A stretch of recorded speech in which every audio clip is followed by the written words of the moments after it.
November 20ಕ್ಕೆ ಬಹುಶಃ 2.5 ವರ್ಷ ಆಯಿತು. ಭಾಳ ಉತ್ತಮವಾದಂಥ ಆಡಳಿತವನ್ನು ಬಹುಶಃ ಇಡೀ ದೇಶದಲ್ಲಿ ಯಾವೊಬ್ಬ ರಾಜ್ಯದ ಮುಖ್ಯಮಂತ್ರಿಗಳು ಕೂಡ ಕೊಡಲಿಕ್ಕೆ ಸಾಧ್ಯ ಇಲ್ಲ. ಅಂಥ ಆಡಳಿತವನ್ನು ಸನ್ಮಾನ್ಯ ನೆಚ್ಚಿನ ಮುಖ್ಯಮಂತ್ರಿಗಳಂತ ಸಿದ್ದರಾಮಯ್ಯ ಸಾಹೇಬ್ರವರು ಪಂಚ ಗ್ಯಾರಂಟಿ ಯೋಜನೆಗಳನ್ನು ಕೊಡೋದ್ರ ಮುಖಾಂತರ ರಾಜ್ಯದ ಕಟ್ಟೆ ಕಡೆ ಸಮುದಾಯದವರಿಗೆ, ಬಡವರಿಗೆ, ಕಡು ಬಡವರಿಗೆ ಸರ್ಕಾರದ ಸವಲತ್ತು ಮುಟ್ಟುವಂಥ ರೀತಿಯಲ್ಲಿ ಕಾರ್ಯಕ್ರಮವನ್ನು ಕೊಟ್ಟಿದ್ದಾರೆ. ಬಹುಶಃ ಈ ದೇಶದಲ್ಲಿ ಯಾರೂ ಕೂಡ ಸಮರ್ಪಕವಾಗಿ ಚುನಾವಣೆ ಪೂರ್ವದಲ್ಲಿ ಘೋಷಣೆ ಮಾಡ್ತಾರೆ, ಆ ನಂತರ ಅದನ್ನು ಇಂಪ್ಲಿಮೆಂಟ್ ಮಾಡಲ್ಲ.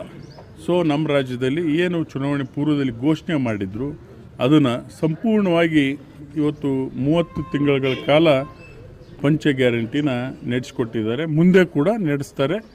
ಬಹುಶಃ ನಮ್ಮ ರಾಜ್ಯದ ಬಡತನದ ವ್ಯವಸ್ಥೆ ರೇಖೆ ಏನಿದೆ ಬಹುಶಃ ಎಲ್ಲರೂ ಕೂಡ ಆರ್ಥಿಕವಾಗಿ, ಶೈಕ್ಷಣಿಕವಾಗಿ, ಸಾಮಾಜಿಕವಾಗಿ ಮುಖ್ಯವಾಹಿನಿಗೆ ಬರಲಿಕ್ಕೆ ಸಾಧ್ಯ ಆಗಿದೆ. 2.5 ವರ್ಷ ರಿಮೈನಿಂಗ್ ಅವರೇ ಆಡಳಿತ ಮಾಡಿ ಉತ್ತಮ ಆಡಳಿತ ಕೊಡ್ತಾರೆ. ಈ ಸರಿ ಕೇಳ್ತೀರಿ ಈಗ ಪದೇ ನಿಮ್ಮ ಇದನ್ನ 2.5 ವರ್ಷ ಆಗಿದೆ. ಈಗ ಅವರು ನೋಡ್ರಿ, ಈಗ ಹೈಕಮಾಂಡ್ ತೀರ್ಮಾನ ನಮ್ಮ ಪಕ್ಷದಲ್ಲಿ ಅಂತಿಮ.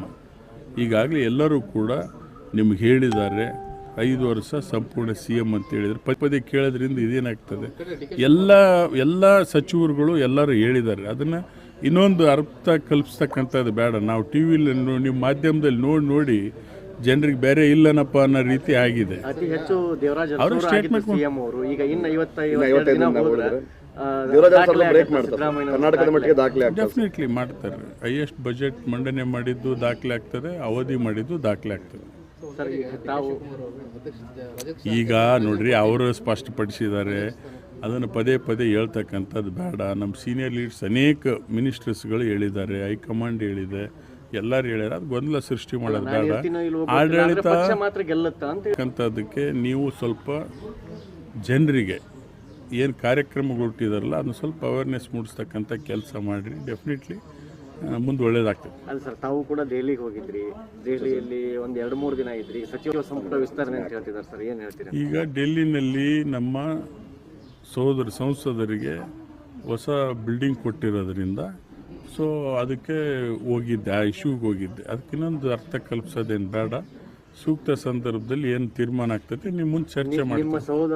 ನಮ್ಮ ಸಹೋದರರು ಕೂಡ ಒಬ್ಬ ಸಚಿವ ಸ್ಥಾನದ ಆಕಾಂಕ್ಷಿ, 3 ಬಾರಿ MLA ಆಗ್ಯಾರ, ಅವ್ರಿಗೆ ಯಾರು ರತೆ ಐತೆ ಅಂತ ಹೇಳ್ತಿದ್ದಾರೆ ಸರ್.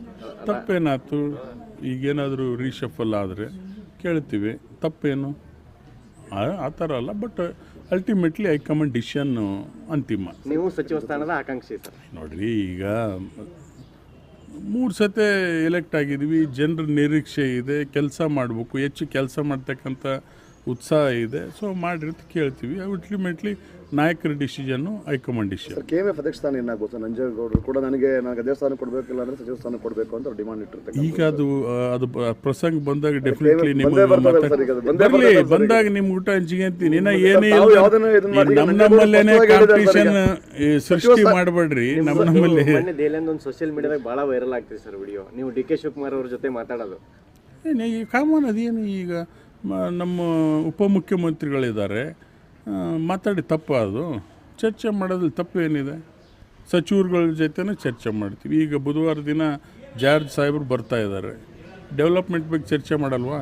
ಸೊ ಅದಕ್ಕೆ ಹೊಸ ಅರ್ಥ ಕಲ್ಪಿಸ್ತಕ್ಕಂಥದ್ದು ಏನಿಲ್ಲ. ಸೊ ಮುಂದಿನ ತೀರ್ಮಾನಗಳು ನಿಮ್ಮೆಲ್ಲ ಸಹಕಾರ ಇರಲಿ. ತಮ್ದೇನು ಆಯ್ಕೆ ಇರ್ತದೆ ಸರ್? KMF ಅಧ್ಯಕ್ಷ ಸ್ಥಾನ ಆಯ್ಕೆ ಇರ್ತದ, ಸಚಿವ ಸ್ಥಾನ ಕೇಳಿದ್ರೆ ಏನು ಹೇಳಿ?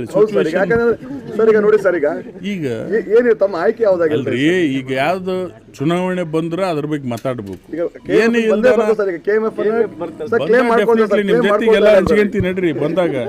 ಅದನ್ನು ಸುಮ್ಮನೆ ಇಲ್ಲೇ ಟೈಮ್ ಎಲ್ಲ